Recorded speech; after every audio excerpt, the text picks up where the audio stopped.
이제 오늘 본문의 내용은 이 의심하는 도마에 대한 내용입니다. 그래서 전체적인 줄거리를 먼저 살피고 나서 말씀에 대한 구체적인 내용을 들어가도록 하겠습니다. 먼저 여기 24절을 같이 읽어볼까요?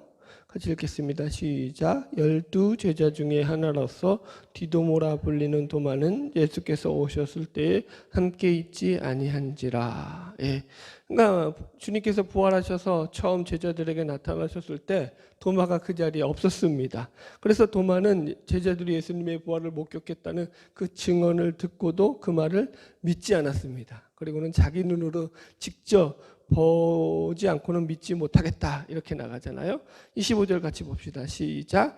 다른 제자들이 그에게 이르되 우리가 주를 보았노라 하니 도마가 이르되 내가 그의 손에 못자국을 보며 내 손가락을 그 못자국에 넣으며 내 손을 그 옆구리에 넣어보지 않고는 믿지 아니하겠노라 하니라. 말을 참 얄밉게 하죠. 그냥 눈으로 보는 정도가 아니라 자기가 직접 예수님의 손에 이 손자국, 못자국에 손을 넣어보고 예수님의 이 옆구리 창자국에 자기 손을 넣어보지 않고는 믿지 않겠다 이렇게 얘기를 해요.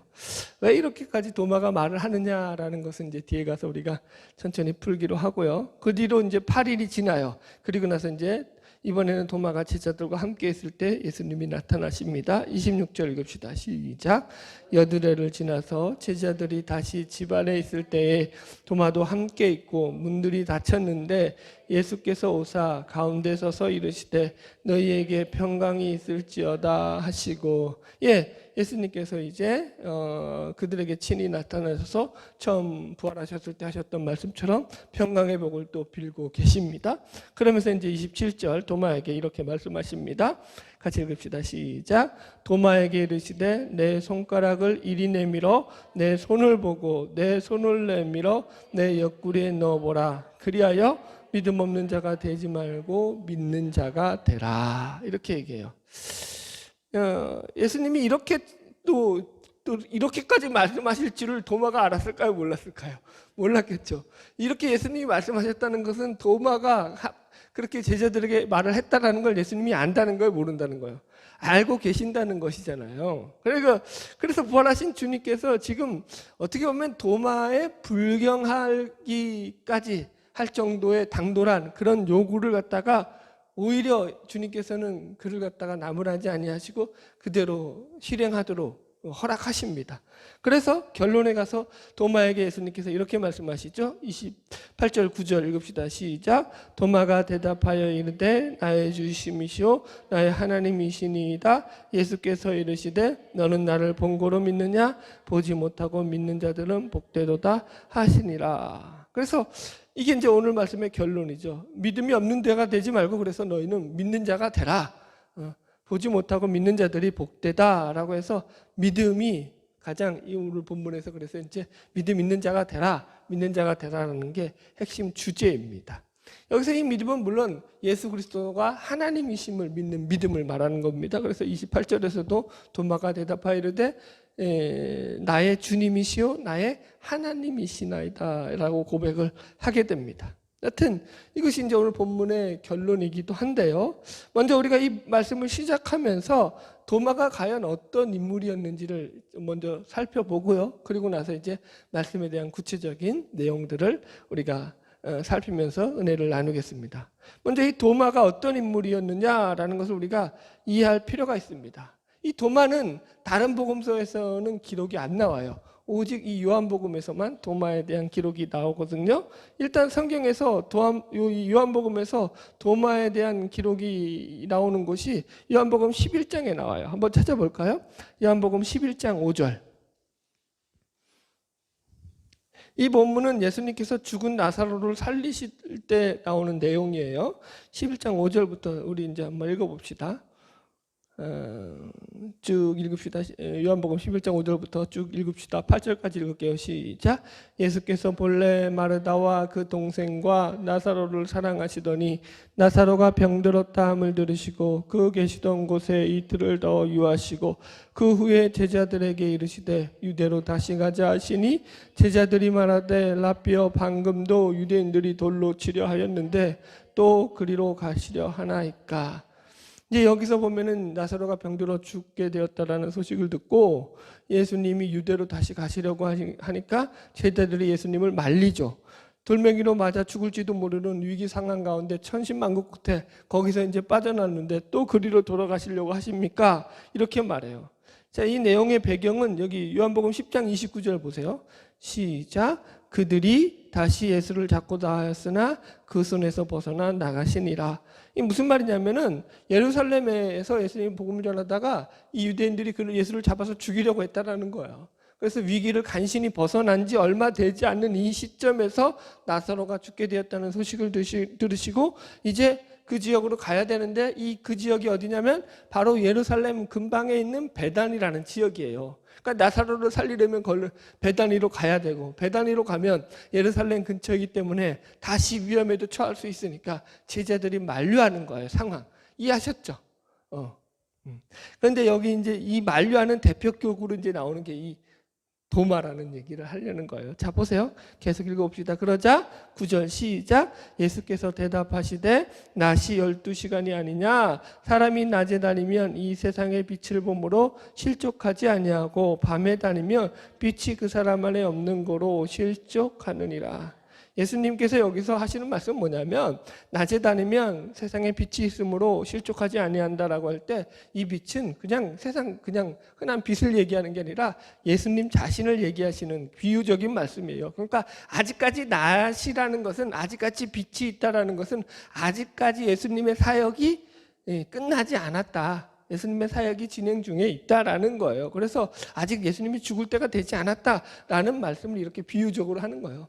이런 말을 지들이 알아들었으면 참 고급할 텐데 못 알아들었겠죠? 그래서 계속 보면 결론적으로 그래서 16절을 보세요. 16절에 이런 쭉 이야기가 나오면서 디두모가 그래서 어떻게 얘기하는지 봅시다. 시작.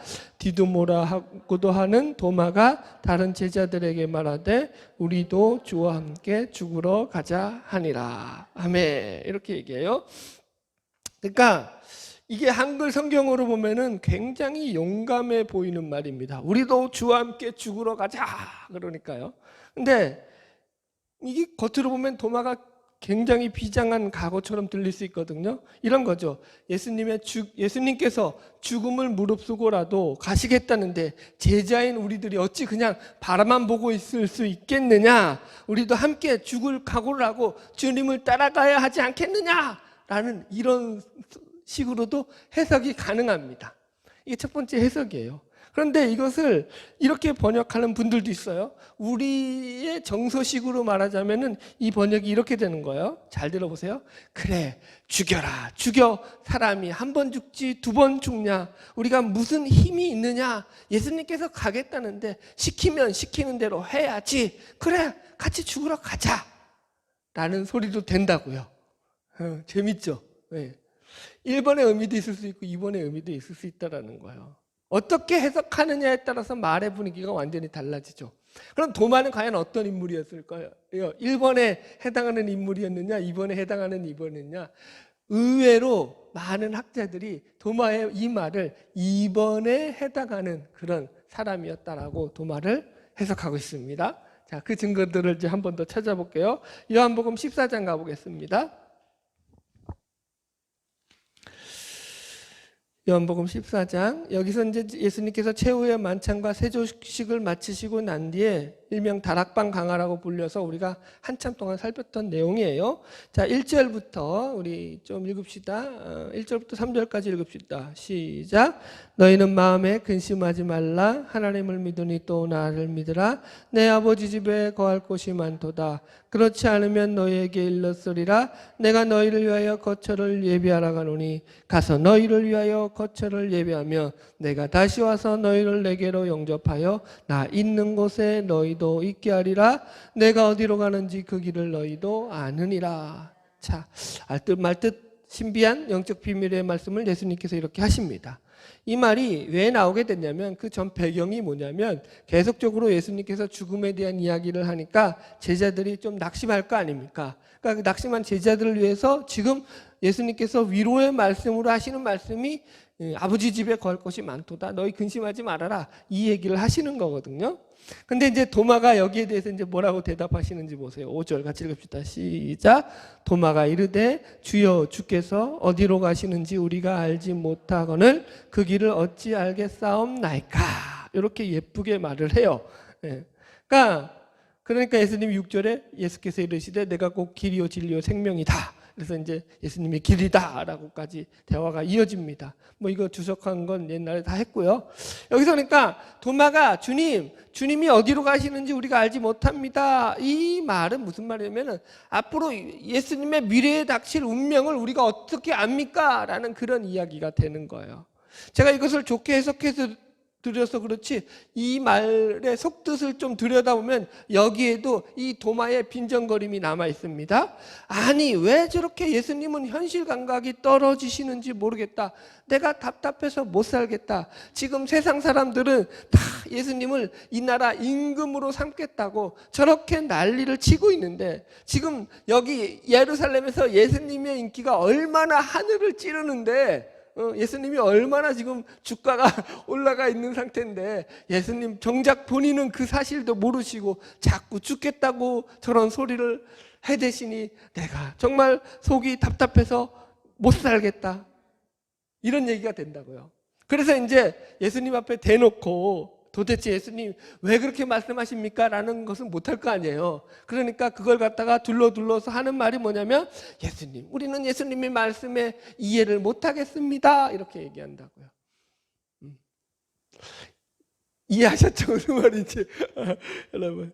그러니까 주여 우리가 주가 어디로 가시는지 알지 못합니다. 즉 우리는 도대체 주님이 무슨 생각을 하시는지 알지 못합니다. 그런 말이고요. 그 길을 어찌 알겠사옵나이까? 주님, 우리가 당장 우리 눈앞에 닥친 우리의 운명도 모를 판에 어떻게 언제 올지도 모를 먼 미래, 주님께서 얘기하시는 그런 미래의 길을 우리에게 얘기하신들 그게 우리하고 무슨 상관이 있겠습니까? 이런 얘기들이 되더라는 거죠, 여러분. 그래서 여기까지만 보더라도 도마는 매우 현실적이면서도 매사에 불평과 비판적인 사람이었다라는 것을 우리가 알 수 있습니다. 그래서 제임스 보이스 목사님은 이 도마를 우울질의 사람이다라고 평가를 하십니다. 그리고 어떤 분은 점액질의 사람이다라고도 평가를 해요. 점액질이란 말은 말 그대로 점액질, 끈적끈적한 그런 기질을 가진 사람이라는 거예요. 그래서 어디서든지 불평, 불만이 많고 늘 궁시렁대는 사람들이 이 점액질의 사람입니다. 그런데 이런 사람들은 묘하게도 성실성이 있습니다. 그래서 어떤 모임에 대해서 늘 궁시렁거리면서도 그 모임에 절대 결석하지 않습니다. 또 점액질은 머리가 좋아서 항상 남의 약점을 잘 파악합니다. 그래서 만약에 자기한테 이런 기질이 있다 하시는 분은 교회에서 늘 조심하셔야 돼요. 예전에 제가 부목을 할 텐데 신방을 갔는데 이분은 교회에서 이제 성가대도 하시고 속장도 맡으시고 일을 열심히 하시는 권사님인데도 불구하고 신방 가면 늘 교회에 대한 불평을 빼지 않았던 그런 분이셨습니다. 심지어 목사님의 외모까지 아니 사람이 태어난 것 같고 하면 진짜 할 말이 없잖아요. 목사님이 뚱뚱하다는 등 목소리가 크다는 등 하여튼 별의별 불평을 다 하셨어요. 참 어쩔 수 없죠 뭐. 한 번은 교회에서 어떤 일이 있었냐면은 자판기 커피를 갖다가 여성교회에서 운영하잖아요 보통 교회 큰 교회는. 그래서 이 자판기 운영하는 여성교회에서 성교비 명목으로 이제 50원을 올렸어요 커피값을. 그래도 일반 그거 자판기보다는 훨씬 싸요. 가격이 싼데도 불구하고 이제 신방을 갔는데 아니나 다를까 이 권사님이 그거 커피값 자판기에서 50원 올린 거 가지고 불평을 하는데 그 권사님 얘기 들으면 그 50원 때문에 커피값 자판기에다가 50원을 더 넣으래 가지고 내가 가난해질 것 같은 그런 느낌이 들 만큼 얼마나 열심히 그걸 설명하시는지 여러분. 그래서 제가 그분을 신방할 때는 늘 마음속에 잘 참아야지 하는 마음을 가지고 신방을 갔던 그런 기억이 납니다. 여러분 우리가 신자된 자들로서 조심해야 될 것이 누구를 비판하거나 비평하는 것, 또 교회를 비판하는 것들은 아주 조심해야 돼요. 그것이 내가 옳다고 할지라도 그것을 통해 가지고 교회가 분열될 수도 있고 누가 상처받을 수도 있어요. 그래서 될 수 있으면 그런 얘기들은요, 안 하는 게 제일 좋습니다. 아멘? 여러분, 될 수 있으면 서로 칭찬하는 말, 위로하는 말, 격려하는 말을 하고 살아가시기를 주의 이름으로 축복합니다. 그래서 이 도마는 우울질의 점액질의 사람이었다라는 거예요. 그래서 제가 뭐 우울질이든 점액질이든 이걸 뭐 내가 따지고 싶지는 않고, 여기서 볼 때 이런 일련의 기사들을 통해서 제가 확인할 수 있었던 것은 이 도마의 성격, 이 도마의 그 어떤 그 뭐랄까요, 성질은 실존주의적인 인간이었다라는 거예요. 실존주의적인 인간. 뭐예요? 자기가 경험하고 자기가 보는 것만을 믿는 인간. 자기가 보는 것이 다다라고 생각하는 것, 그런 류의 인간이었다라는 거예요. 자, 이런 개념을 가지고 이제 오늘 본문을 다시 보세요. 아까 그냥 스킵해서 읽었던 때랑 얼마나 다른지 확인을 해봅시다. 자, 다시 본문 요한복음 20장 24절 읽으면서 이제 조금씩 들어가 볼게요. 24절 같이 읽읍시다. 시작. 12 제자 중에 하나로서 디두모라 불리는 도마는 예수가 오셨을 때에 함께 있지 아니한지라. 여러분, 여기서 어떤 이 도마는 왜 자꾸 디두모라는 말이 나오냐면은, 이 말이 이 앞에 도마 앞에 항상 디두모라고 붙이잖아요. 이게 쌍둥이라는 의미예요. 쌍둥이. 그래서 이 전해 내려온 구전에 의하면은 쌍둥이가 있었는데, 먼저 뭐 자기 도마의 쌍둥이 그 형제가 있었는데 먼저 죽었든지 하여튼 뭐 그랬다라는 그런 구전이 있는데, 여튼 그래서 도마는 그런 이름이라는 뜻이고요. 그래서 여기서 도마가 예수님의 부활을 보지 못하고 난 뒤에 25절에 예수님의 부활을 보지 못한 것을 갖다가 자기가 보지 못했다는 것을 아주 모질게 이렇게 이야기하죠. 같이 읽읍시다. 시작. 다른 제자들이 그에게 이르되 우리가 주를 보았노라 하니 도마가 이르되 내가 그의 손에 못자국을 보며 내 손가락을 그 못자국에 넣으며 내 손을 그 옆구리에 넣어보지 않고는 믿지 아니하겠노라 하니라. 이게 그러니까 여러분, 진짜 손가락을 넣어보겠다라는 그런 뜻이 아니라, 그런 일은 절대 일어나지 않을 거니까 제발 허무맹랑한 소리 하지 말아라. 뭐예요? 타박을 주는 거예요. 다른 제자들에게. 이해했죠? 우리식으로 의역하자면 일어난 거예요. 뭐? 예수님이 살아났다고? 웃기지 말아라. 어떻게 죽은 사람이 살아나겠느냐? 만약에 죽은 사람이 살아났다 그러면 내 손에 장을 지지겠다. 이 얘기라고요. 지금 이 본문의 이야기의 그 분위기는요.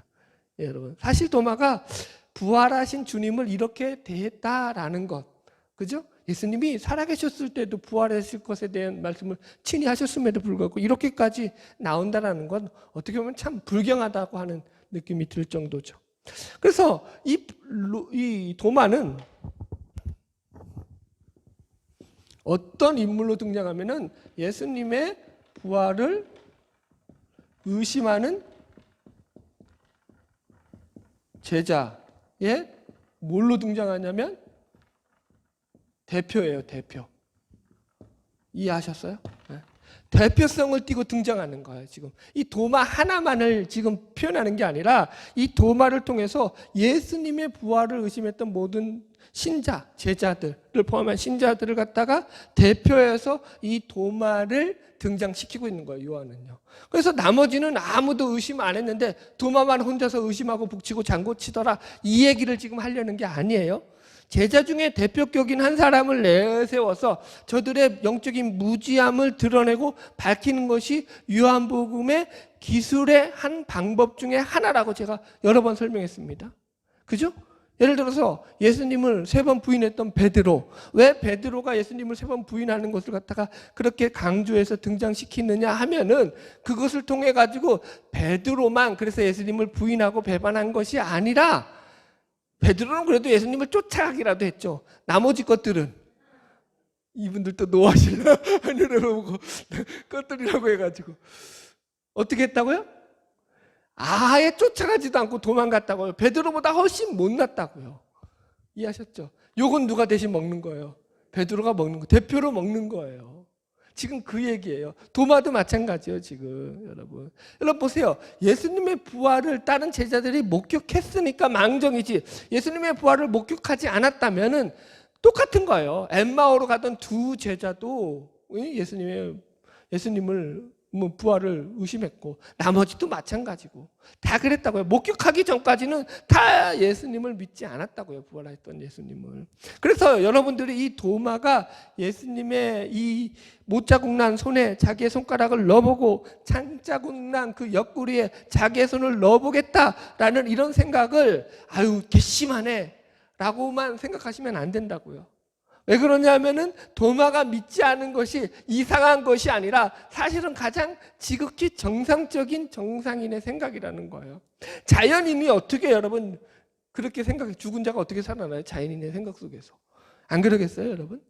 도마가 더 악한 마음을 품었거나 도마가 더 많은 죄를 지었기 때문에 이렇게 지금 요한이 기록하고 있는 게 아니라는 거예요, 여러분. 요한복음의 기록 목적은요, 이거예요. 모든 인간이 죄인이고 하나님만이 의로우시다라는 거예요. 그리고 예수님이 하나님이시다. 이거 기록하는 게 요한복음의 기록 목적이었잖아요. 그래서 이제 도마를 예수님의 부활을 의심하는 제자의 대표곡으로 지금 나타내고 있는 거예요. 이 사도 요한이요. 자, 26절 계속 읽읍시다. 시작. 여드레를 지나서 제자들이 다시 집안에 있을 때, 여기까지 봅시다. 그래서 제자들이 다 집안에 모여 있을 때에 도마도 함께 있고, 도마가 여기서 함께 있었다라는 거야. 여기서 우리가 눈여겨볼 대목이 바로 이 부분입니다. 도마가 여기서 함께 있었다라는 것은 도마가 지금 일주일 동안이나 시간이 흐르도록 제자들과 함께 시간을 보내고 있었다라는 거예요. 왜요? 부활하신 예수님이 언제 나타나실지 알지 못하기 때문입니다. 그래서 도마가 제자들과 함께 있었던 이유도 아마도 제자들이 예수님이 살아나셨다고 하는 그들의 증거 때문에, 비록 도마가 그들의 말을 믿지는 않았음에도 불구하고 그럴지라도 혹시나 하는 기대감으로 함께하지 않았을까, 이렇게 우리가 추측할 수 있다는 거예요. 저는 이렇게 작은 부분에도 도마에게 많은 점수를 준다고요. 도마가 잘한 일이라고요. 이해하시겠어요, 여러분들? 함께 있는 것만으로 참 도마가 잘했다고요. 그래서 결국 예수님의 부활을 경험하잖아요, 여러분들. 자기 눈으로 직접 경험하지 못한 것은 믿지 않는 실존주의적인 인간이었던 이 도마에게 어쩌면 이렇게 오랜 시간 기다리는 것은 그에게 아주 큰 숙제였을지도 모르다는 거죠, 여러분. 아마도 도마는 일주일을 기다리면서 이런저런 생각을 많이 했을 것입니다. 내가 죽은 사람이 살아났다고 하는 저 인간들의 말을 듣고 이렇게 기다리고 있는 나도 한심하고, 시간이 벌써 일주일이나 흘렀는데 아무런 변화도 일어나지 않고 있지 않느냐, 도대체 언제까지 예수를 기다려야 한단 말이냐. 얼마든지 도마의 마음 가운데는요, 계속 기다려야 되나 아니면은 돌아가야 되나 이런 마음의 갈등 속에서도 부단히 인내하면서 이 자리를 지키고 있었을 것이란 말입니다. 여러분, 안 그래요? 그냥 성경을 읽으면 여러분 그냥 성경만 쫙 읽지 말고 이런 말들을 하나 곱씹어 보고, 도마가 함께 있었대, 왜 있었을까 한번 생각해 보시라고요. 여러분 도마가 보세요. 또 다른 추측도 가능해요. 도마가 함께 있었을, 이 함께 있는 그들 제자들과 함께 있는 그 배경 속에는 어떻게 보면은 제자들의 공로도 매우 컸을지도 모른다고요. 어떻게 해요? 도마가 승질 부리면서 나 이제 못 기다려 하고 가려고 할 때마다 어떻게 했겠어요? 제자들이 야 도마야 좀 기다려봐, 좀 참아봐, 지난 주일날 예수님이 나타나셨잖아. 야 일주일만이라도 좀 기다려봐. 지난 주일날 저녁에 나타났으니까 이번 주일날도 나타나실지 모르잖아. 도마야 좀 같이 기다리자 라고 하지 않았겠느냐라는 거예요. 제자들의 그 설득과 권면, 아니 당연히 그렇겠죠. 제자들이야. 왜? 예수님의 부활을 직접 목격했으니까요. 가려고 하는 도마를 뜯어 말렸겠지요. 어쨌든 저쨌든 그런 이유로 해서 지금 도마가 그 자리에 함께 있었다라는 것입니다. 여기까지는 제 상상이었지만 중요한 것은 도마가 부활하신 주님이 다시 나타나신 그 장소, 그 시간에 제자들과 함께 있었다는 것. 저는 이것을 아주 여기에 많은 점수를 줬다고 여러분들에게 말씀드렸습니다. 왜냐하면 이것이 우리 신앙 공동체가 가져야 될 중요한 신앙의 요소이기 때문인 거예요. 신앙 공동체라는 것은 결국 뭐냐면 함께 가는 공동체라고요. 함께 가는 것. 함께 자리하는 공동체고 함께 있어줘야 하는 공동체고 함께 나아가는 공동체라는 거예요. 기쁨과 은혜도 함께 누려야 되고요. 고통과 어려움도 함께 견뎌내야 되는 거고요. 축복과 사랑도 감사와 영광도 함께 나누고 누리며 나아가는 자들이 바로 신앙 공동체라는 거죠. 할렐루야. 바라기는 주님 오시는 그날까지 서로의 신앙을 격려하면서 아름다운 믿음의 공동체를 세워나가는 우리 귀한 교회가 되기를 주의 이름으로 축복합니다. 할렐루야. 자, 계속 읽읍시다. 27절 또 읽어봅시다. 시작. 도마에게 이르시되 내 손가락을 이리 내밀어 내 손을 보고 내 손을 내밀어 내 옆구리에 넣어보라. 그리하여 믿음 없는 자가 되지 말고 믿는 자가 되라. 아멘. 지금 예수님께서 도마에게 이제 손과 옆구리에 손을 넣어보라 이렇게 말씀하십니다. 이것은 예수님께서 친히 이제 도마의 수준까지 내려오셔서 그의 불신앙을 종식시키고 있는 모습이라고 우리가 해석할 수 있습니다. 도마가 그래서 과연 예수님의 그 부활하신 예수님의 옆구리에 손을 넣어봤을까요? 장자공랑 옆구리에? 어떻게 생각하세요? 실제로 만져봤을까요? 네. 정확하게는 알 수 없어요. 그런데 요한복음 1서 1장 1절에 보면은 뭐라고 나와 있냐면 우리가 들은 바요 눈으로 본 바요 주목하여 우리 손으로 만진 바라 라고 해가지고 예수님을 만져봤다라는 이런 표현을 통해서 아마도 학자들 가운데서는 도마가 직접 예수님의 옆구리에 손을 넣어봤지 않았을까 그렇게 추측하는 학자들도 있습니다. 뭐 중요한 건 아니지만 여튼 그것을 통해 가지고요, 여러분 지금 예수님은 어떻게 하셨다고요? 도마의 수준까지 낮아지심으로 도마의 믿음을 회복시켜 주시더라는 거예요. 이게 포인트죠, 여러분. 생각해 보십시오. 예수님은 지금 부활하신 주님입니다. 그 영광의 강체를 다시 입으셨어요. 수준이 다르다고요. 완전하신 하나님이 되셨어요. 그럼에도 불구하고 아직도 주님은 제자들의 수준까지 저 밑으로 내려가셔서 그들을 직접 챙기실 뿐만 아니라 그 믿음을 다시 끌어올리시는데 할 수 있는 한 최대한의 모습으로 그들에게 다가가고 계시다라는 거예요. 여기서 우리는 주님의 은혜의 크기를 다시 한번 확인하게 됩니다. 예수님은 십자가에 죽으시고 그냥 부활하시는 것으로만 끝내시지 않으셨다라는 거예요.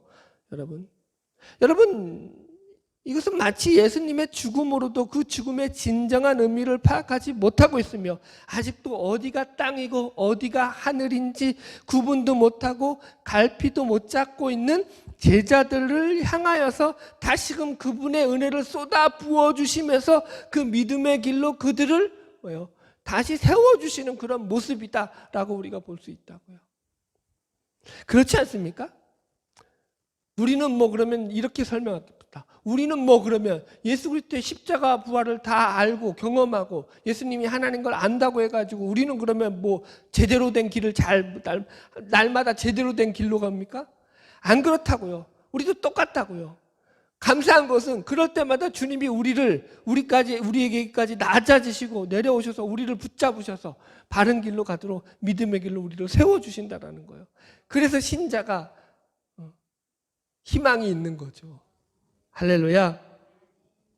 도마는요, 어떻게 보면 다른 제자들보다 부활하신 예수님을 못 만났다라는 차원에서 진도가 한참 뒤쳐져 있는 거예요.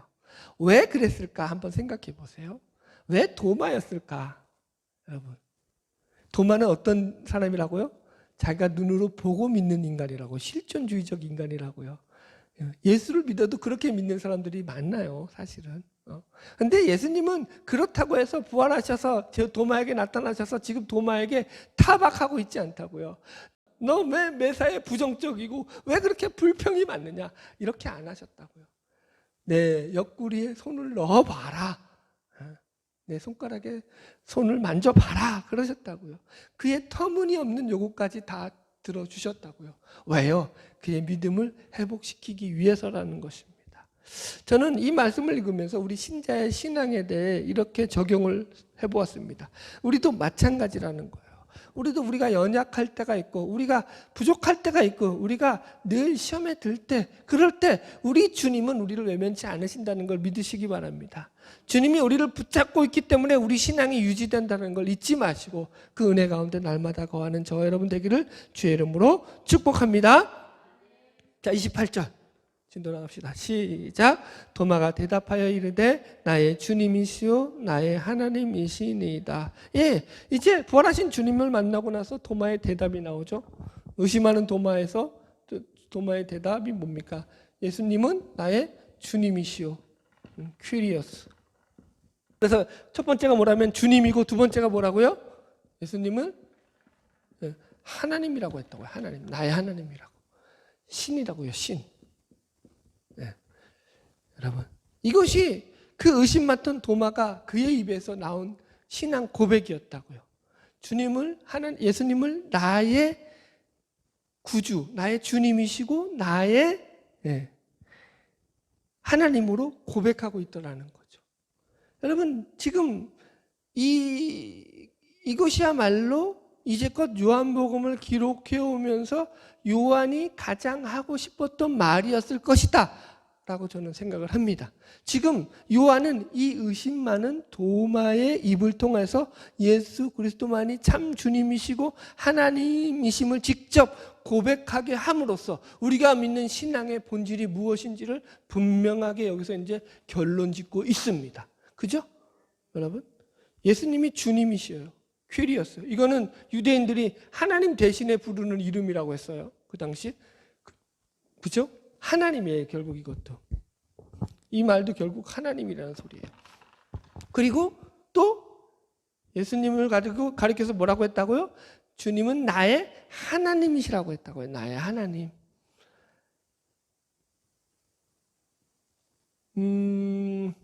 이 전까지 사복음서 다른 어디서도 마찬가지예요. 요한복음에서도 마찬가지고 다른 어느 복음서에서도 예수님을 향해서 제자들이 예를 들어 가지고 하나님의 어린 양이라든가 하나님의 아들이라든가 이런 표현은 계속 나와요. 주님이라는 표현도 가끔 나오고요. 그러나 하나님이라고 고백하는 표현은 여기서 처음 등장해요. 이해하셔야 돼요. 이게 엄청난 이게 지금 어떻게 보면은 전환점이에요. 이게 완전히 그러니까 지금 요한은 요걸 통해 가지고 완전히 지금 패러다임 시프트라고 해요. 전문 용어로. 완전히 세계관을 전환시키고 있는 거예요. 그 전까지 이 제자들이 믿던 예수와는 완전히 질적으로 다른 예수라는 것을 도마의 입을 통해서 요한복음에서 요한이 지금 고백하게 함으로 해가지고 우리가 믿는 예수는 이런 분이다라는 예수 그리스도에 대한 정체성을 밝히고 있는 거예요. 그걸 이제 다음 주에는 할 거예요. 다음 시간에 이 부분에 대해서 이제 자세하게 나눌 거예요. 여튼 오늘 나눌 수 있는 것은 이것을 통해 가지고 지금 뭐예요? 예수님에게 새롭게 붙여진 가장 정확한 호칭이 생겨난 거예요. 뭐예요? 하나님이시라는 거예요. 그분이. 이해하셨죠? 우리는 예수를 하나님으로 믿는 종교라고요. 신으로 믿는 종교라고요. 그게 제일 중요하다고요. 여러분. 예수님이 신이기 때문에 여러분 죽었다가 살아나신다고요. 죽은 자도 살리신다고요. 예수님이 신이기 때문에 죽음을 극복하신다고요. 예수님이 신이시기 때문에 그의 죽음이 모든 인류를 구원할 수 있는 그 대속의 능력을 가진다고요. 그분이 신이 아니라면 이 모든 것들은 다 성립이 안 되는 거예요. 예수 그리스도가 신이기 때문에 하나님이기 때문에 참 하나님이시기 때문에 이 모든 것이 성립이 되는 거죠. 할렐루야. 자, 말씀 정리합시다. 그래서 29절 읽읍시다. 시작. 예수께서 이르시되 너는 나를 본고로 믿느냐 보지 못하고 믿는 자들은 복되도다. 이렇게 결론을 내립니다. 저는 이 말씀이 아마도 후대에 부활하신 예수님을 보지 못하고 믿게 될 수많은 믿음의 후손들을 위해서 주님께서 남겨주신 위로와 격려의 말씀이다라고 생각합니다.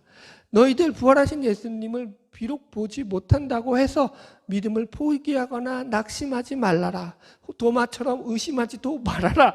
이런 격려와 권면의 말씀이 아닐까 싶습니다.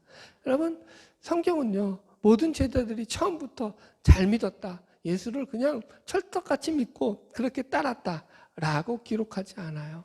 부활하신 예수님을 보고도 수준은 여전히 밑바닥 수준이었다라는 것을 우리에게 계속 확인시켜 드립니다. 그러면서 결국 최종에 가서 이르는 것은 예수 그리스도가 하나님이었다라는 결론을 통해서 우리에게 믿음을 요구하고 있는 것입니다. 할렐루야. 바라기는 저와 여러분이 우리 주 예수 그리스도를 하나님으로 온전히 믿고 신뢰하는 이 믿음으로 충만하기를 축복합니다. 마지막으로 도마의 순교에 관한 이야기로 말씀을 마치려고 합니다. 의심 많았던 제자 도마는 그 당시 불교의 중심국이었던 힌두교의 중심국 인도로 가서 복음을 전한 것으로 알려져 있습니다. 도마가 인도에 선교사로 갔다는 이야기는 이 외경이라고 불리는 도마 행전에 나오는 그런 내용입니다. 그래서 이제 뭐 100% 정확한 건 아니지만 그래도 어느 정도 역사적으로 인정을 받고 있습니다. 도마 행전의 서두의 내용이 이래요. 예수님의 11 제자들이 모여가지고 예루살렘에서 예수님께서 명령하신 세계 선교의 전략을 짜는데 그걸 어떻게 짜냐면은 제비뽑기를 하는 거예요. 근데 그 제비뽑기에 도마가 인도가 걸려버린 거예요. 그러니까 인도가 걸리니까 도마, 거기서도 이제 도마의 성격이 나오죠. 도마가 가려고 했을까요? 안 간다고 했을까요? 나는 죽어도 못 간다. 나는 죽어도 못 가. 나는 몸도 약하고, 나는 하여튼간 이런저런 해가지고 나는 어떻게 나 같은 몸이 약한 사람이 인도에 갈 수 있느냐? 내가 다른 데는 다 가지만 난 인도는 못 간다. 그런데 이제 예수님께서 야, 내가 너와 함께 할 거야. 라고 하면서 이제 여튼 그런 말씀들의 과정을 거쳐서 그가 이제 인도로 가서 결국 순교하게 된다라는 내용이 이제 도마 행전에 나옵니다. 여러분, 신앙의 본질은요, 결국 우리가 예수 그리스도가 누구인지를 알고 그분을 올바로 믿는 것이 신앙의 본질입니다. 예수님만이 하나님이십니다. 그래서 우리를 구원하시는 진정한 구세주가 되심을 믿으시고 날마다 이 진정한 믿음 안에서 영원한 안식과 생명을 누리며 살아가는 저와 여러분 되기를 주의 이름으로 축복합니다. 기도하겠습니다.